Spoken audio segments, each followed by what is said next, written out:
Welcome to Facts TV News, where everything is true. Body found on Portmore Causeway Bridge. A body has been found on the Portmore Causeway Bridge. The unidentified body was reportedly found wrapped in a sheet. Police are conducting investigation. NCU Vice President Dr. Newton Clehorn dies from COVID complications. The Mandeville-based Northern Caribbean University NCU has been plunged into mourning following the passing of one of its vice presidents, Dr. Newton. Dr. Newton served as Vice President of Student Services at the Seventh-day Adventist Institution. An NCU spokesperson confirmed that Dr. Newton passed away early Friday morning. He died at age 67, reportedly of complications associated with COVID-19. He was an ordained minister of the Seventh-day Adventist Church with over 4 decades of service to the church. Scores of students, staff, and members of the church have taken to social media to express their disbelief and mourning the passing of Dr. Newton. Plumber at Savannah Lamar Hospital dies from COVID-19. Staff at the Savannah Lamar Public General Hospital has been plunged into mourning for the second time in a week following the death of yet another worker from their ranks.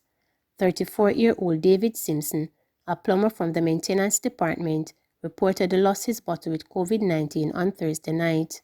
I can confirm sadly at this time that we lost another loving member of the maintenance department.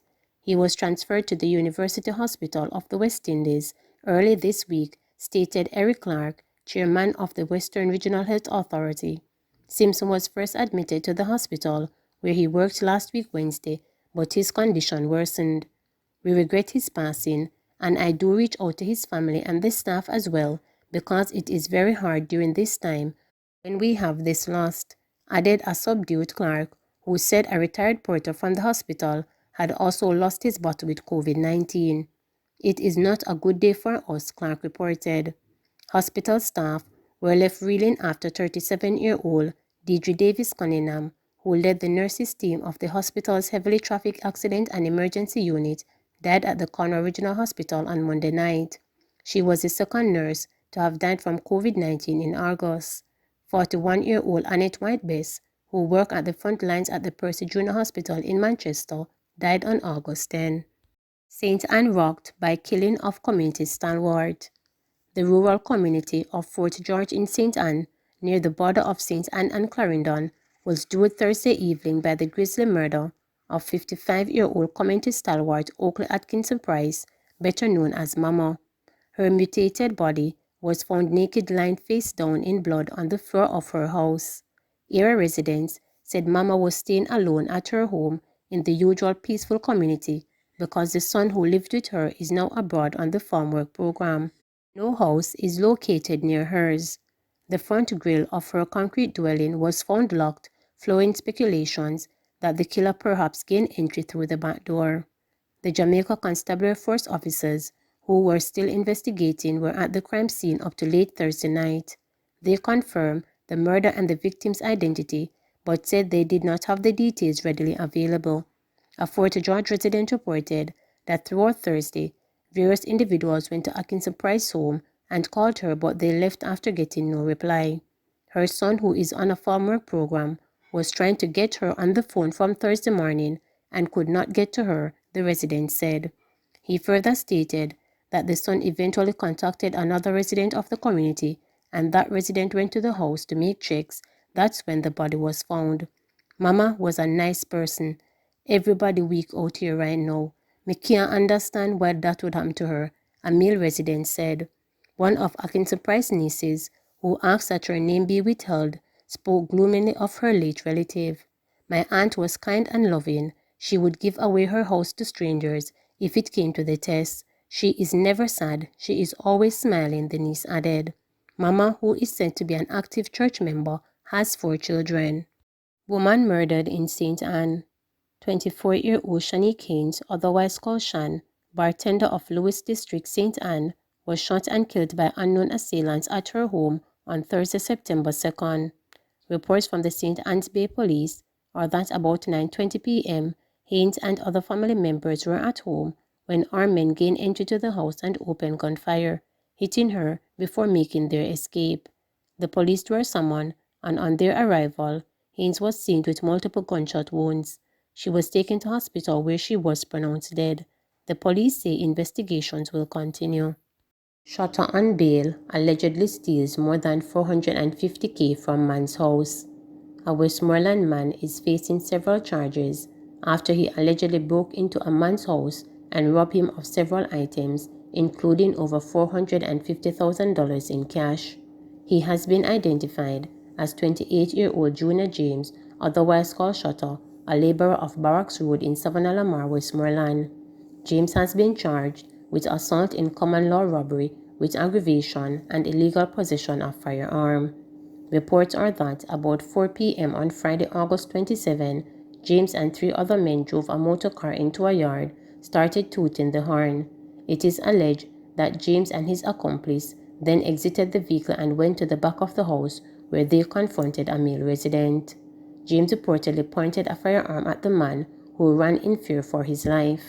The police said the men then entered the complainant's house and removed a metal safe which contained $380,000 cash, mounting to $43,000 from a drawer, $15,000 and $100 from the man's wallet, which was on his bed.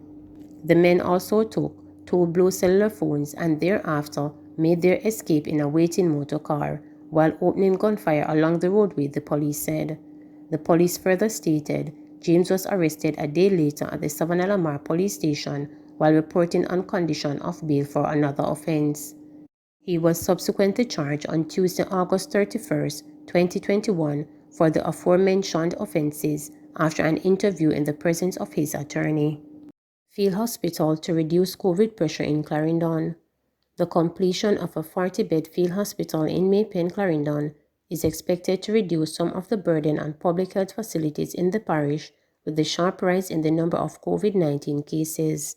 To date, like any other public hospital, May Pen Hospital does have its challenges, and we are seeing consistent increase of COVID positive patients. Today, our number is 39 positive, and we have 25 suspected cases.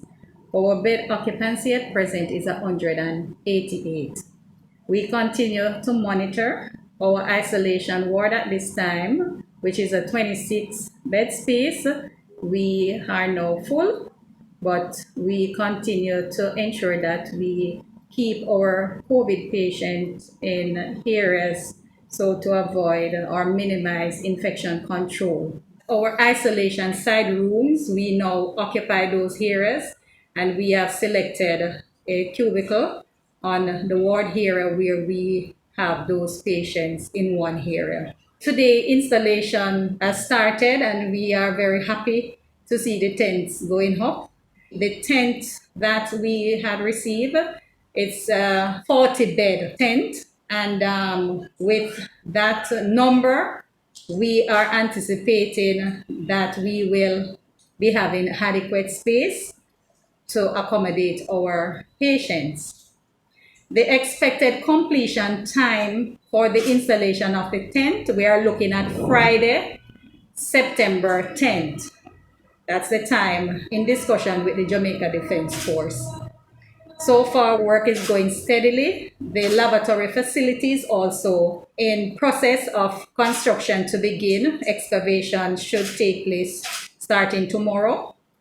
And we are looking at a 4 weeks for the construction, final completion of the bathroom facilities.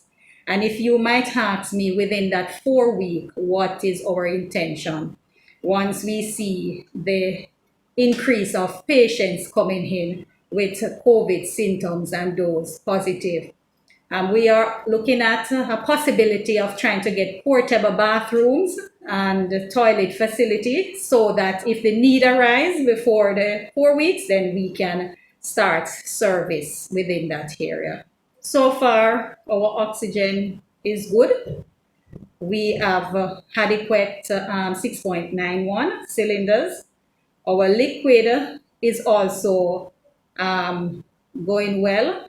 When I look at the data based on our usage, I see where we have approximately a week supply and we usually send in our order to IGL within a certain level, reorder level, and we anticipate that we will be getting liquid. We do have high demand because comes times the patients who present with severe respiratory illnesses, some of those patients, they have to be ventilated, and also the usage of the HFNC machine, which actually utilize 60 liters per minute.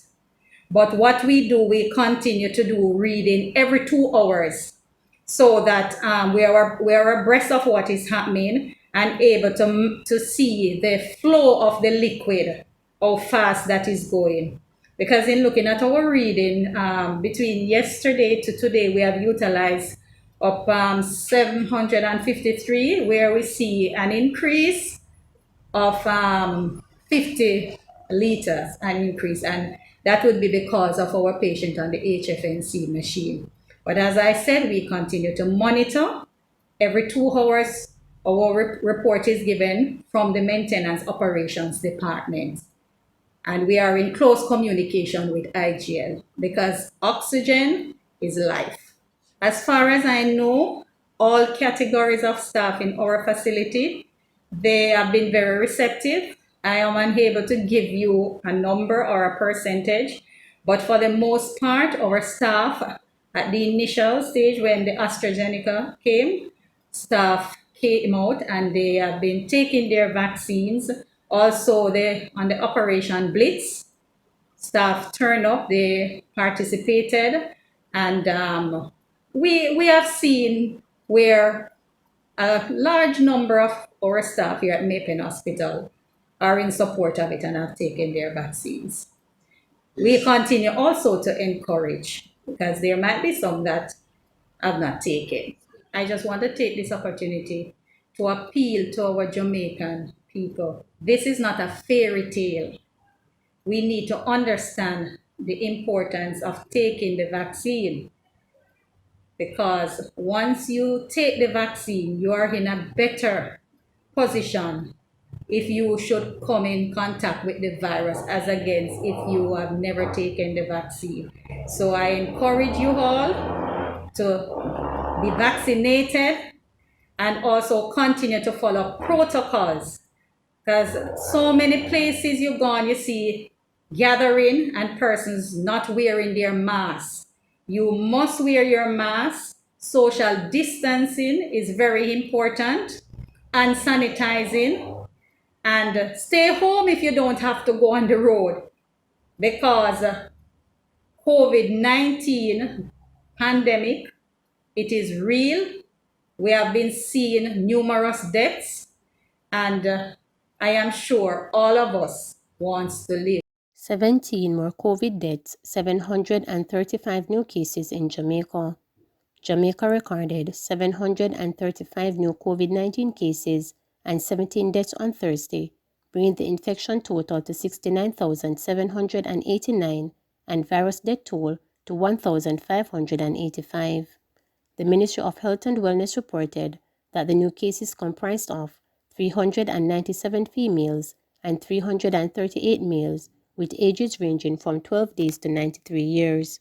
The cases were recorded in Kingston and St. Andrew, 129, St. Anne, 126, St. Catherine, 107, Manchester, 106, St. James, 70, Clarendon, 61, Trelawney and Westmoreland, 35 each, Hanover, 22, St. Mary, 17, St. Thomas, 14, St. Elizabeth, 7, and Portland, 6. Jamaica has 19,187 active cases after 87 persons recovered from the virus, bringing the total number of recoveries to 48,580. Currently, 728 people are hospitalized, 121 of which are severely ill, while 51 are critically ill, and 199 are moderately ill. Please remember to subscribe, like, share, and click the notification bell for daily updates.